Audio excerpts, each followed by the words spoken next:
So I had a call this week with a CEO in the fintech space with a few different sales teams for different product and service offerings across their business. He was having a problem of not able to influence his team to cross-sell between the different sales departments. And this is a problem that a lot of businesses face. I've seen it in a few businesses that I've worked in before when I was employed.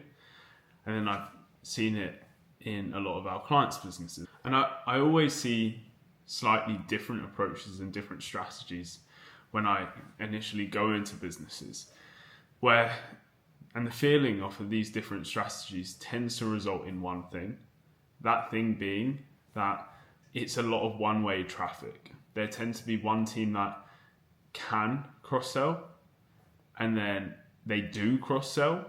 However, unfortunately, it's not around the whole organization. The CEO that I was speaking to this week had the same situation, so that they had one channel of the sales team were passing on a lot of leads, passing on the referrals, but then the other sales team within their business weren't.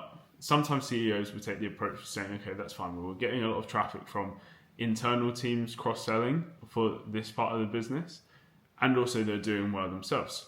So all we need to do is make sure the sales team that is passing over the leads is getting enough leads to be able to keep passing over leads and also get business for themselves. However, this doesn't always work, and the issue with this is that eventually the sales teams will build resistance to passing over those referrals, because if it's not going both ways, they don't feel as incentivized because they aren't getting extra leads passed back their way. Even if the sales team earn commission, sometimes it's not enough because the team that have been passing over leads will feel that their efforts aren't being reciprocated. This can lead to unrequited feelings. So what was the solution? What is the approach that we're suggesting with this CEO? We're suggesting 3 steps to solve this issue within their business. First is an education piece to make sure that the team that aren't passing leads over are fully aware and can have a conversation about the product or the service that the other team are offering. This ensures that there isn't a lack of knowledge or uncomfortability when speaking to their clients that is stopping the business being passed over.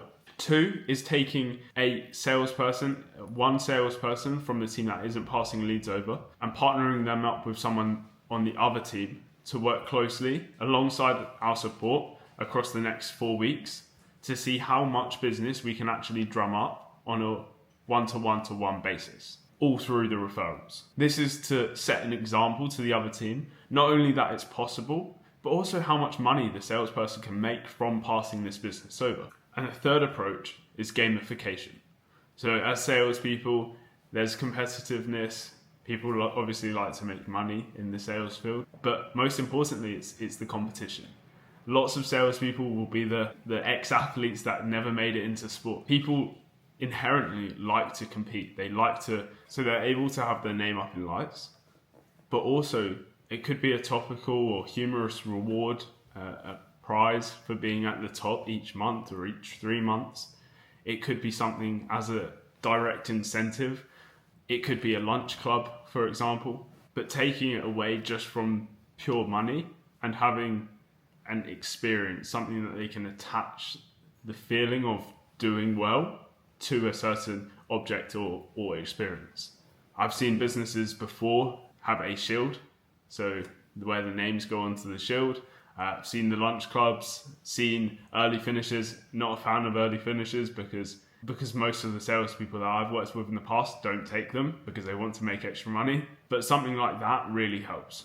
So those 3 steps: educating the team, taking a control subject through the process to prove it works, and then gamification. If you can implement and action these 3 steps into your business, I guarantee the cross-selling metrics will grow.